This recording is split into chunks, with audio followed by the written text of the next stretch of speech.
This is Dr. George Guthrie. I have no potential learning objectives. At the end of this activity, the learner, what was it like in the good old days? When I headed off to medical school, my family said, "Here, why don't you take Uncle Al's old medical textbooks?" You see, Uncle Al had gone through medicine years before and had become an ophthalmologist, and then unfortunately died in a small plane crash. His medical books were, well, kind of left over. I, being the first of the younger generation to enter medicine, was handed those books and was told to do with them as you like. I took a perusal and found two that interested me. There was one on battlefield surgery in World War II, which is interesting to read, and then this one, which really has become quite precious to me: The Starvation Treatment of Diabetes. Published first in 1915, although my copy is from 1917. It comes out of the Massachusetts General Hospital experience. Lewis Webhill of Harvard Medical School was the main author, along with a dietitian, Rena Ekman, and they described how they were using starvation to treat people with diabetes. Now, recognize that in 1915, we did not understand the difference between type 1 and type 2 diabetes. We didn't even know what insulin was. All we knew is that there is high blood sugar. And of course, that sugar could be measured in the urine or with the old taste test or the laboratory, the process of which were actually laid out in the book. I found the book interesting reading as a historical picture of the challenges of treating diabetes, and I thought I'd share a little bit with you. I will start reading in the middle of the page. After this, fasting may be started the same as in any other case. The reason for this preparation before fasting is to prevent acidosis. At first, it was thought best to keep patients in bed during the fast, but it is undoubtedly true that most patients do better and become sugar-free more quickly if they are up and around, taking a moderate amount of exercise for at least a part of the day. Starvation is continued until the urine shows no sugar. The disappearance of sugar is rapid. If there has been a 5 or 6% after the first starvation day, goes down to perhaps 2%. And the next day, the patient may be entirely sugar-free or perhaps 0.2 or 0.3% sugar. Occasionally, it may take longer. The longest we have starved any patient is 4 days, but we know obstinate cases that have been starved for as long as 10 or 11 days without bad results. The rest of the book is interesting. Maybe you can find yourself a copy. We didn't even know what insulin was in those days, and starvation was the most effective treatment. That's what they were doing at Massachusetts General Hospital. Then in 1923, Banting and Best received the Nobel Prize for their discovery of insulin. Working at the University of Toronto, they discovered the insulin actually in dogs and were able to use it and help individuals make a difference in their blood sugars. I had the privilege several years ago of hearing a medical historian from the University of Toronto go over this story, and he actually interviewed, as part of his lecture, patients who had been some of those first patients. By the time of the lecture, they were, of course, in their 80s, but insulin as children had allowed them to live long and healthy lives. It was certainly a life-changing event for them to have this insulin treatment. As our understanding has grown, other things have come to light which have been helpful. Knowledge has gone a long way since then. We now understand, as has previously been shared in our presentations in this course, some of the involved mechanisms of pathology. Michael Brownlee's work on how complications came about on the microvascular level and the work of others has greatly expanded our understanding. We now understand that there are both type 1 and type 2 diabetes, and we understand a lot more about their mechanisms. Interestingly, as we look back on that old fasting method, it begins to make a little more sense. In a way, we are coming around full circle to the pragmatic discoveries of the early 20th century. So what kind of evidence do we have now that fasting is beneficial? One of the first that I have found in modern times is this report by Horn et al. Of the Intermountain Heart Collaborative Study Group, where they looked at a group of Mormons in a prospective observational study. Patients were those receiving angiography for cardiac symptoms, and they compared those that fasted versus those that did not. You see, many Mormons will fast 1 day a month for religious reasons. This involves no food for 24 hours. Some Mormons forego this practice. Knowing this, the researchers asked about the fasting practices of those people who were getting angiograms. Now, I know angiograms are not necessarily diabetes, but they are a part of the metabolic syndrome. They're also controlled for church attendance as a possible co-founder in this evaluation. They were able to test 200 people over 2 years, asking them whether they did the fasting or not. It was rather interesting to note that there seemed to be a lesser amount of coronary artery disease blockage, and even in diabetes in those that fasted compared to those who did not. As the chart above records, in those that fasted, 10% had diabetes, and in those that did not, it was 22%. Similarly, 75% in the non-fasting group had coronary disease, but only 63.2% in the fasting group. This difference reached statistical significance.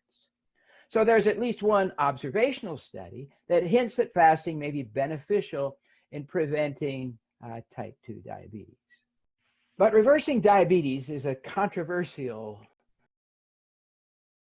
word in the medical field. We've had endocrinologists point at us and say, you're giving people false hope. It can't be done. And the medical community was quite opposed to this concept for many years. The standard attitude toward patients has been, you're going to die from this disease, and we're going to help make it take a long time and try to keep you as comfortable as possible, as long as we can. But the first to step into the fray and say maybe it is reversible were the surgeons with their bariatric surgery. And they would go in and do the dramatic surgery. Person would lose quite a bit of weight, and their diabetes would resolve. And we began to see billboards that said, come get your bariatric surgery and we'll make your diabetes go away. Well, this success quieted some of the comments, the negative comments on diabetes reversal. It was with interest that I read Roy Taylor's Banting Memorial Lecture from 2012. I wish I'd been there to hear it, as he explains the surgeon's explanation of it decreasing the incretins was not an adequate explanation as to why people's diabetes was going away. He thought it was much more likely to be the caloric restriction. And so he set out to prove that, and indeed did a marvelous job in the demonstration. This has been reviewed in other places in this course. The study is called the Counterpoint Study, counteracting the pancreatic inhibition of insulin secretion by triglyceride study. He thought that excessive calories led to fat accumulation in the liver and would result in an increased ALT. The liver, trying to unload the extra fat, makes extra VLDL and develops insulin resistance. The VLDL transports the fat to the other tissues, but specifically in his model, the pancreas, where it builds up and leads to a decrease in insulin production and increase of apoptosis of the beta cells within the pancreas. He used a significant caloric restriction. He pushed them down to 600 to 800 calories a day using non-starchy vegetables and a proprietary dietary supplement for 8 weeks. Reversal was demonstrated. Again, this has been discussed in more detail in other modules. If you're interested, look it up and review the article. It is definitely worth the read. Dr. Taylor and his team were able to demonstrate that aggressive caloric restriction leads to removal of fat out of both the pancreas and the liver. Indeed, these subjects normalized their pancreatic function and even restoring their first phase insulin release. Certainly with caloric restriction at that level, a significant amount of time is being spent in the fasting state. So what about the effects of fasting on the liver? My first introduction to this concept was in an article I found several years ago from Metabolism by Wainwright et al. What they did was to use deuterated water to track glucose molecules within the liver, both glycogen breakdown and gluconeogenesis. What was observed was that those who were fasting had a significant decrease in gluconeogenesis. Even more pertinent for our discussion, people with diabetes who were fasting had a decrease in gluconeogenesis. This is very interesting. That could be taken as some evidence of a decrease in the hepatic insulin resistance.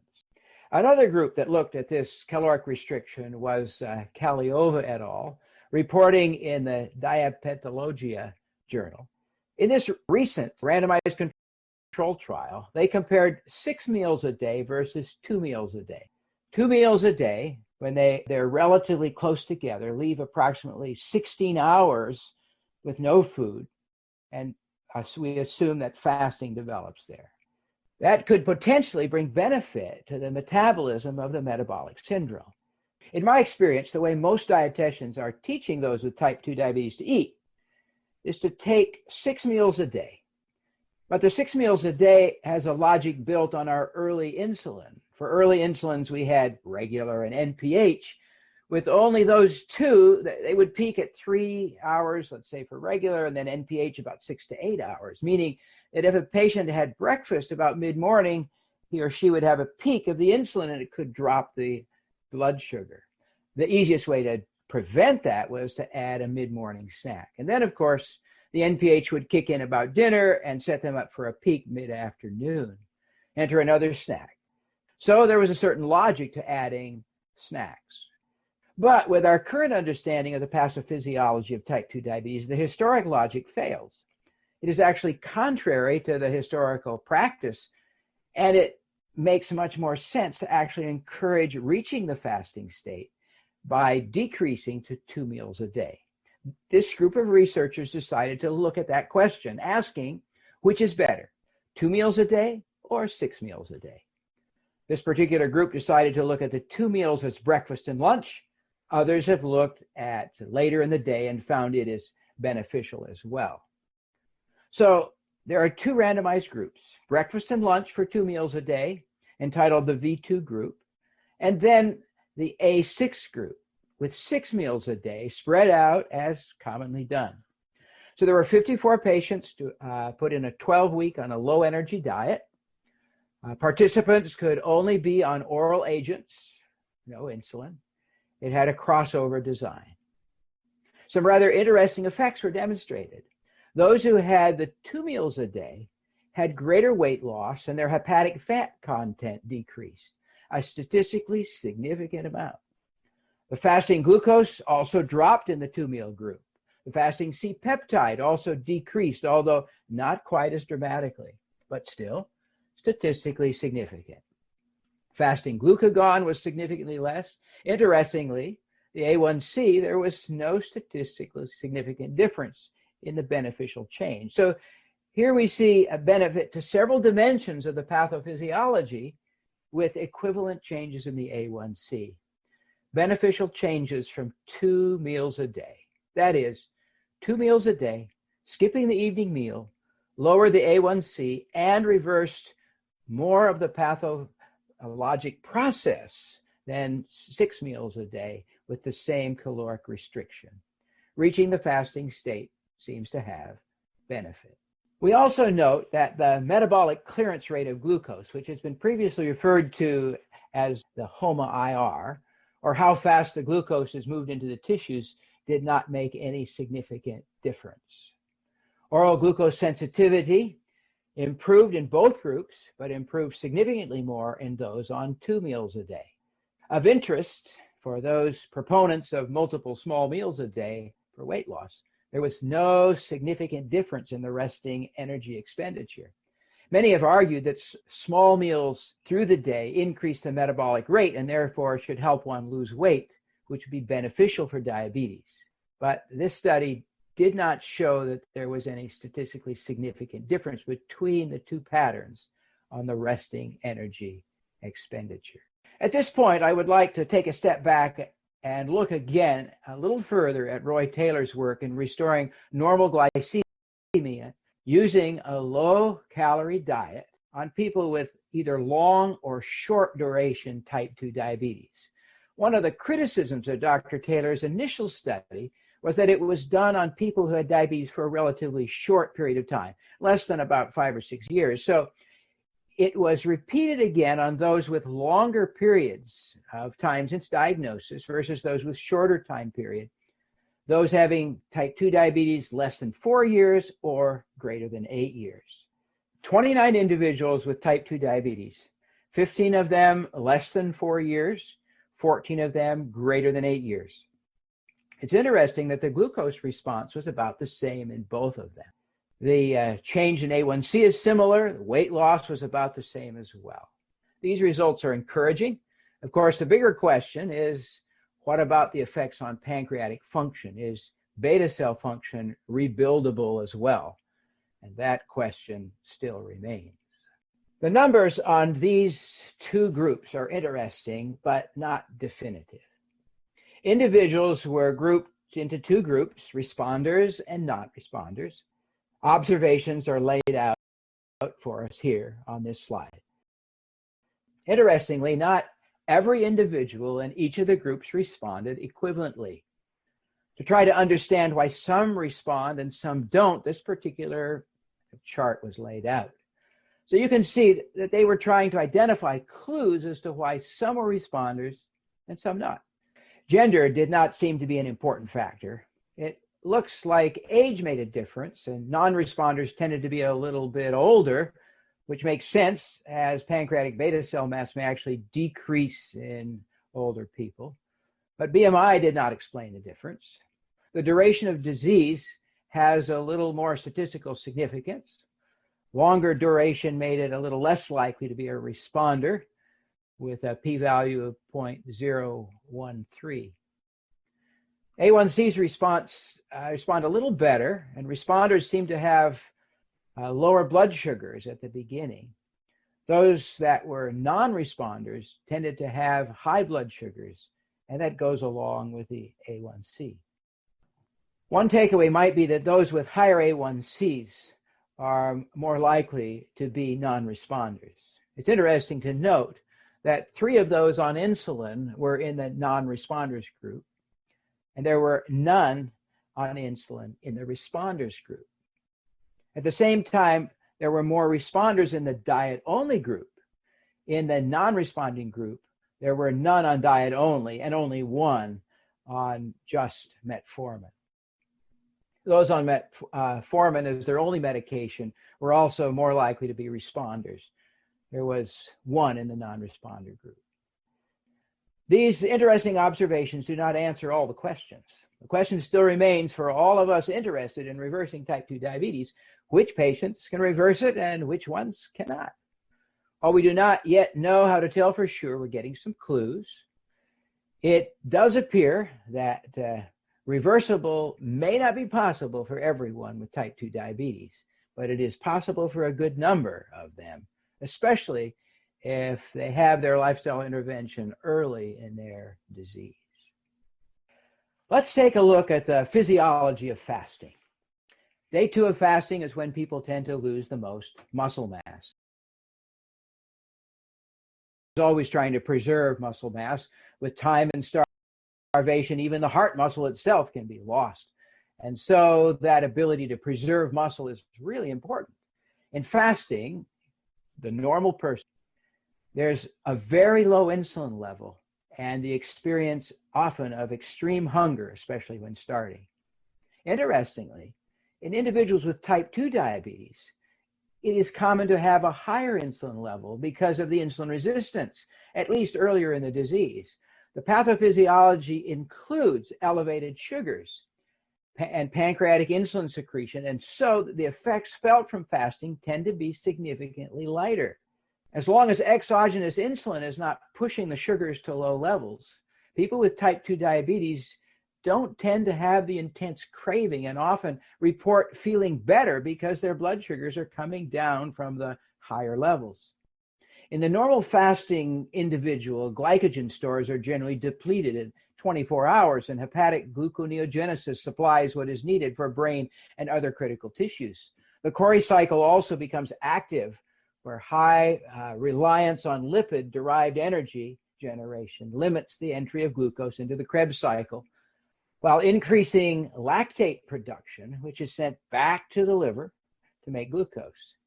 It's kind of a short cycle that avoids completely consuming glucose to CO2 and water in the Krebs cycle. And then on day 2 or 3, there's also an increase in glucagon, epinephrine, norepinephrine, driving protein kinase, which drives fatty acid catabolism as the principal fuel for the tissues and provide ketones, acetoacetate, and beta hydroxybutyrate for brain function, for glucose availability can be maintained at a minimal requirement.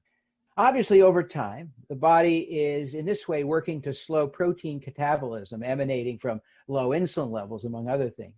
Upon reflection, it is clear that the hormonal milieu of type 2 diabetes and its high levels of glucose and insulin cannot have the fasting profile of a normal individual. Indeed, logically, one can see that fasting could easily assist the body back toward normal physiology.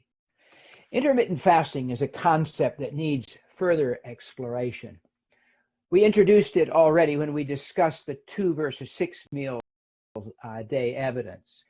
As we noted, the 16 plus hours of no food was actually, when done on a daily basis, a form of intermittent fasting. This study by Amason et al., reported in the World Journal of Diabetes in 2017, looked at people with type 2 diabetes. 2 weeks of control versus 2 weeks with intermittent fasting, 18 to 20 hours a day. And these people were given the choice of skipping whichever meals they wanted. Most of them chose to skip breakfast and just do lunch and supper. They were allowed non-caloric drinks like coffee and tea as long as sugar and creamer were not added. They self-monitored their blood glucose, provided pictures for a 3-day food photographic analysis. Activity was monitored with the Yale Physical Activity Survey. When they were eating, they were encouraged to use 1/3 plate for protein, for satiety, and then, quote, eat all you want, end quote. They excluded people with type 2 diabetes who were on sulfonylureas or insulin, who had active heart disease, congestive heart failure, chronic inflammation, infection, low GFR, uncontrolled high blood pressure, or a problem with hypoglycemic awareness, because they didn't want problems with low blood sugar. The results are rather interesting. Here we see that fasting glucose went down, especially in those with sugars ranging from the 125 to 199 range, the red and the green lines. Calories actually dropped about 18%. People weren't eating as much. Carbs and fats dropped. Activity was responsible for burning over 1,800 calories a day on average. They lost weight, 1.4 kilograms on average. The intermittent fasting led to a statistically significant biometric change. This was encouraging improvement.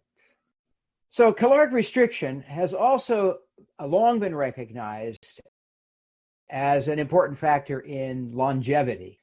You see, when calories are restricted, the metabolism becomes more efficient. There are fewer adducts and apparently less apoptosis. Telomeres lengthen and organisms tend to live longer. It's been studied in fruit flies, mice, primates, and we believe it's true in humans as well. There's certainly evidence.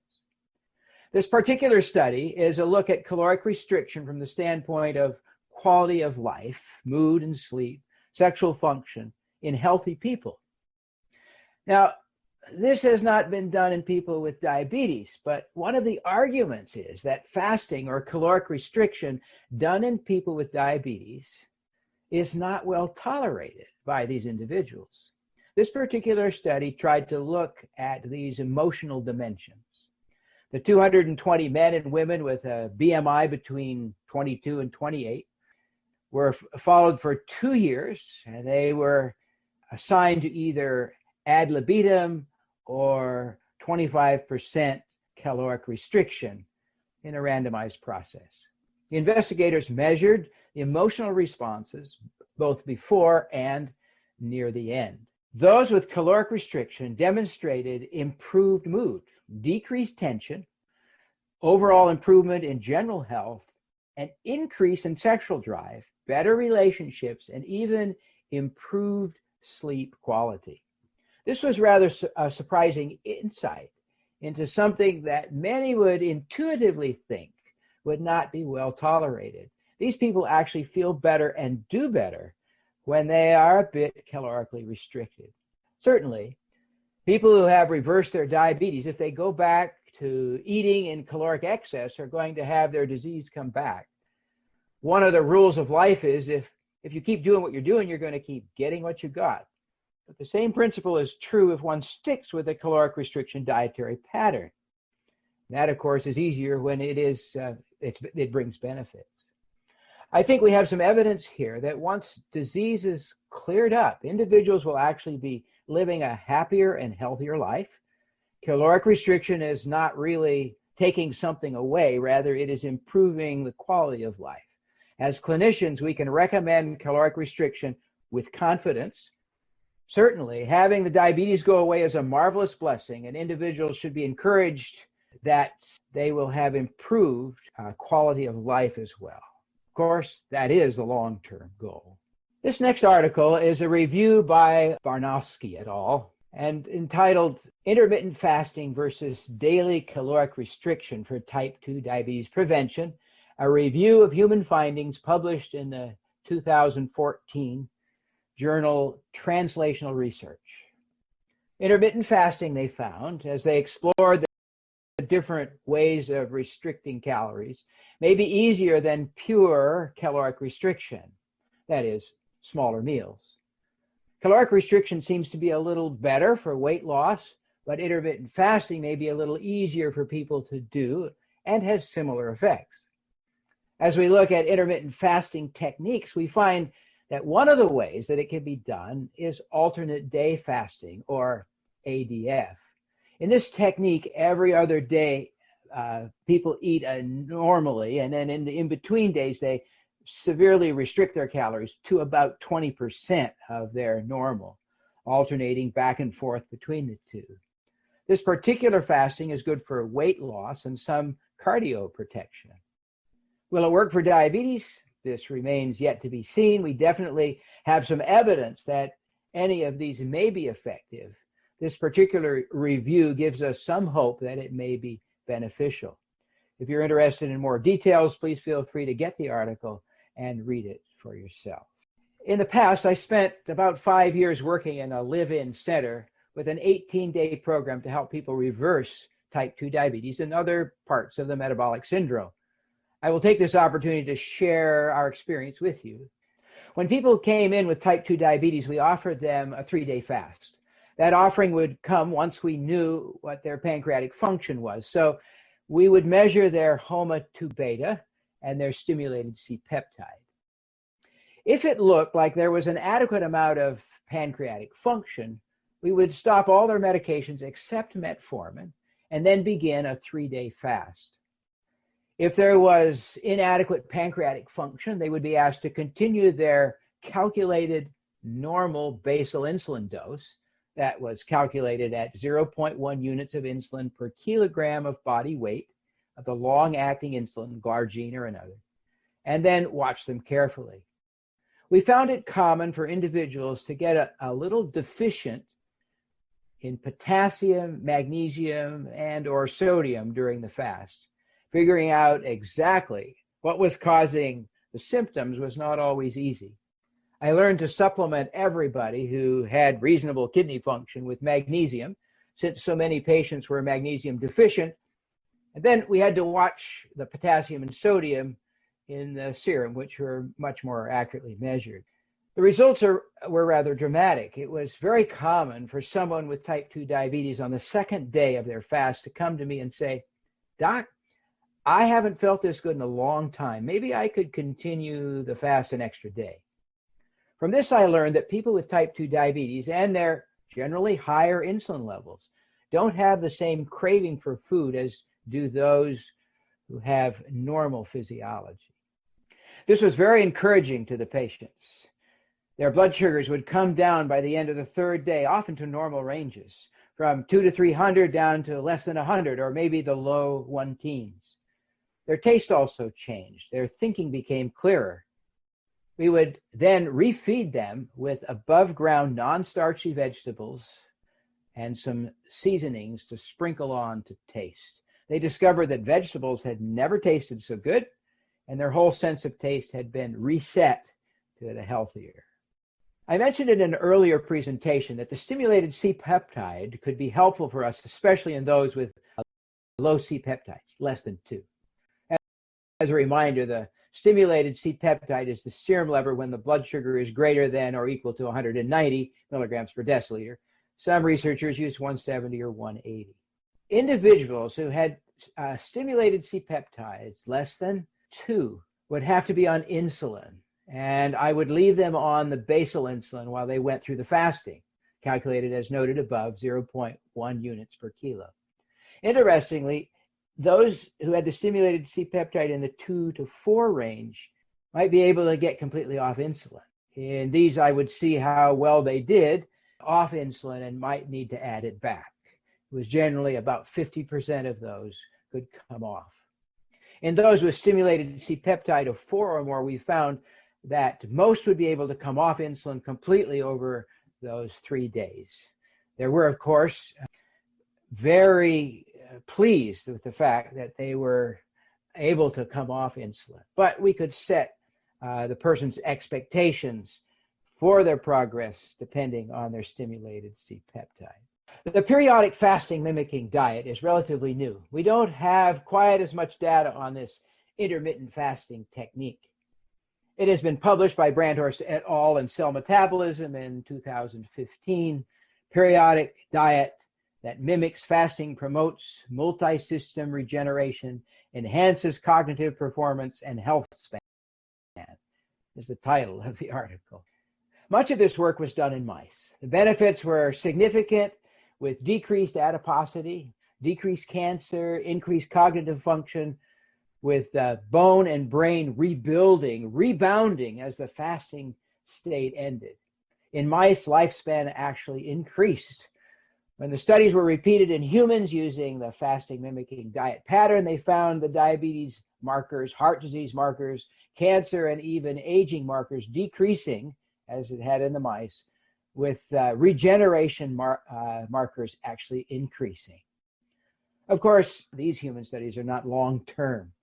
While they are relatively short, the same physiologic changes that are being seen in the mouse model are seen in the humans. Periodic fasting mimicking diet appears to be a reasonable tool for positive changes in human physiology. I expect more evidence will reveal it as an effective way of approaching type 2 diabetes as well. 71 out of 100 individuals without diabetes completed this crossover trial. The mean BMI was 27.8, the mean age 42 to 43 years of age. The fasting mimicking diet was instituted for 5 days a month, once a month, for 3 months. What were they fed on those 5 days?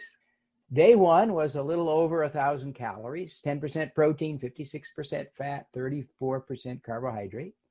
Day 2 through 5, 725 calories, about 9% protein, 44% fat, and 47% carbohydrate. This was reported as a low protein, low carb diet. And the way the diet is engineered, it uses proprietary vegetable-based soups, energy bars, energy drinks, chip snacks, chamomile flower tea, and a vegetable supplement formula tablet, ensuring that all nutrient needs are met. The results were quite encouraging. There's no serious adverse effects. The body weight reduced significantly. Trunk fat dropped. Waist circumference dropped. Total body fat dropped. The blood pressure also decreased, as did the IGF-1. When focusing on metabolic syndrome markers, there was additional evidence of potential effectiveness of the fasting mimicking diet in those who might have type 2 diabetes. The post hoc analysis of subjects with those with glucose greater than 99 milligrams per deciliter, triglyceride greater than 100 milligrams per deciliter, and a cardio CRP greater than 1 showed similar statistically significant improvements. The author summary reads, in cycles of 5 days, fast mimicking diet is safe, feasible, and effective in reducing markers with respect to risk factors for aging and age-related diseases. And they go on to recommend larger studies in individuals with specific diseases. So there's some evidence that this may be a tool that may be useful for our patients with type 2 diabetes. Certainly, the early results look promising. Interestingly, the fasting mimicking diet in the mouse demonstrated beta cell regeneration in both type 1 and type 2 diabetes. And this looks really promising as well if it continues to hold true in humans. In the laboratory, the effects of the fasting mimicking diet on human pancreatic cells of those with type 1 diabetes and MODY, maturity onset diabetes of youth, showed some benefit. Pancreatic cells subject to the fasting mimicking diet environment increased FOXO1 and transcription targets differentiation. Effects of these key primers included decreased IGF and a decrease of the pKa and mTOR activity. They then identified the differentiation-induced progenitor cell marker NGN3+ on refeeding. It's an intriguing cycle. When individuals fasting for 5 days, that pancreatic cells are put to rest, but this rest primes them for regeneration. It appears that beta cell regeneration is occurring at least in the ex vivo environment, reversing beta cell depletion in people with both type 1 and type 2 diabetes is an exciting plausibility. In summary, fasting addresses one of the primary pathophysiologic mechanisms of type 2 diabetes. It is logical that it should have a place in the treatment. Reaching the fasting state in a variety of ways brings beneficial changes in individual pathology that can be therapeutic and even curative in some. The fasting state is a positive thing from a variety of different angles. There are several options as to how this can be done. We do not know yet which is best. Caloric restriction, intermittent fasting, alternate day fasting, or maybe just meal timing, breakfast and lunch and nothing for 16 hours plus. Or maybe even the fasting mimicking diet. At the present time, any or all of these seems to be reasonable choices. No harm has yet been identified. Research around fasting mimicking diet is encouraging because of the evidence of beta cell regeneration, but the same phenomenon may also be present in the others. We just don't know if it's present yet. Future research is likely to answer this question definitively. In summary, we have, number one, thank you for your attention during